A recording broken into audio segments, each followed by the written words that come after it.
All right, obviously the regular period for signing NLIs is here. Announcing one today, and from there, who knows? But for today, why don't you say who's signing, and maybe some of her strengths and what she can Yeah, bring to the we're table. um, we're getting a commitment from Devan Matkin today. 5'10" guard from Tallahassee Community College, very versatile. Fills the need that we wanted to address early in the year with recruiting, which was to get more skilled and better shooters, and she fills both those needs. Her size and athleticism is going to provide some versatility, and we're really excited about adding Devin to our squad.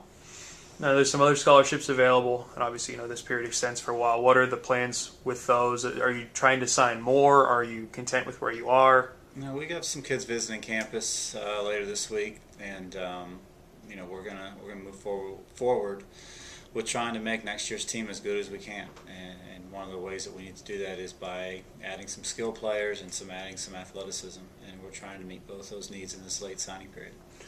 You just had the postseason banquet. The season's been over for a little bit more than a month, and you've had time, I'm sure, to reflect upon some things that went well and maybe some things that didn't go so well. Based on that month of reflection, what do you think maybe some of the high points were and where you guys grew the most? Well, I think it was nice to see us continue to improve. In 15 of our last 18 games, we shot better than our typical field goal percentage, and that's a sign of improvement. Kept our turnovers down, and it just became a better basketball team as the season went on, and that's something you want to see as a coach, and that's something you definitely want to see as you're trying to build a program. And I was happy with the way we ended, and I've been extremely happy with the work we put in the last month in the weight room and on the floor. That's vital to becoming a better team, and hopefully we'll continue that throughout the summer. When you talk to student athletes out on the recruiting trail, do they take excitement, I guess, with the way that the season finished up, and some of those numbers that you just talked about? Is that something that you sell to those guys? Absolutely. I think it's always nice to have tangible evidence behind what you're saying. Everybody wants to say that they're getting better, but we actually have statistical data that proves that we are getting better, and in some instances significantly better. And that makes recruiting. It makes the recruiting from this year to just a year ago significantly different, and it's exciting. Starting to work on a 2012 class, and that's always exciting when you start looking towards the future. At the banquet, Brandy obviously was named team MVP. Again, now that you've had some time to look back at her body of work from the year over the 30 games, how much she grew. Just maybe talk about that a little bit and where you saw. Her growth was unbelievable. I know sometimes we were in the middle of it and you don't notice it, but when you think about from the time we got here as a staff in May, and we couldn't work with her all May, but we started with her when the school year started, primarily a back to the basket type post player, and led the conference in scoring. Has had as a freshman, sophomore, scored more points in 2 years than anybody else in school history.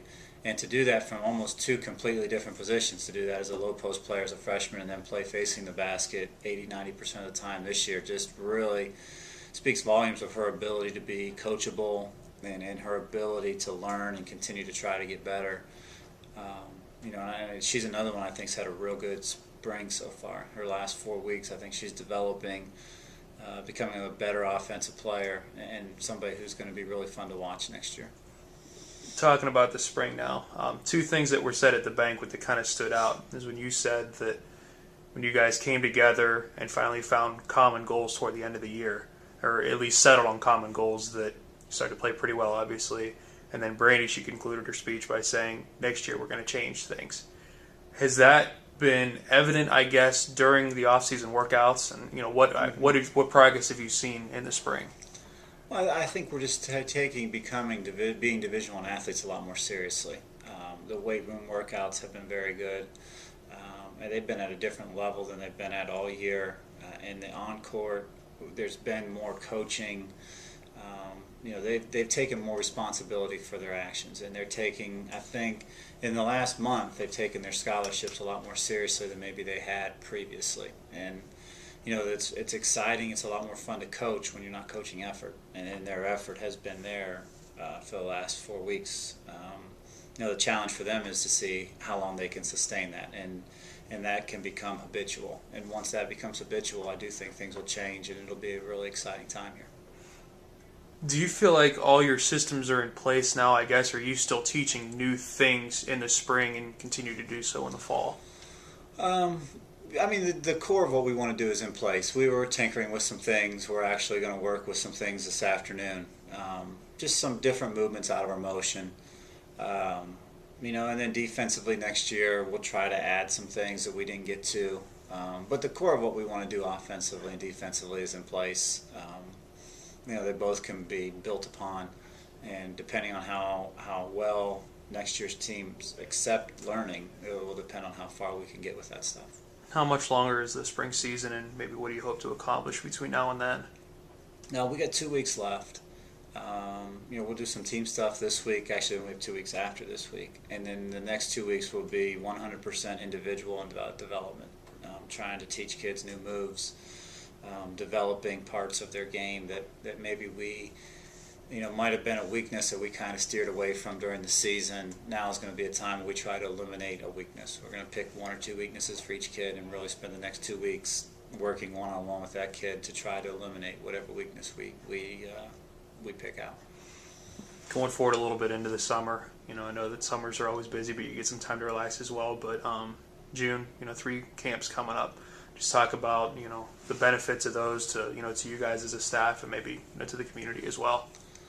Well, I think our half-day individual camp is a great way for the community. It's for young kids, grades 4 to 9, to come on campus, be taught by college coaches. My whole staff, including me, will be there working it.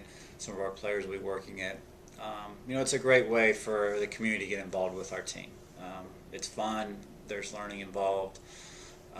Our elite camp is more intense, more like a college practice. Again, it'll be taught by my staff and I.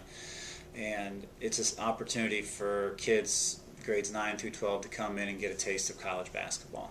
And then our team camp, open to high school varsity and junior varsity teams. It's just a good chance for them to play on a college campus, and it's a great chance for us to evaluate kids. We're only allowed out to evaluate at certain times. This is an opportunity for us to evaluate here on our own campus, and it's a real win-win situation.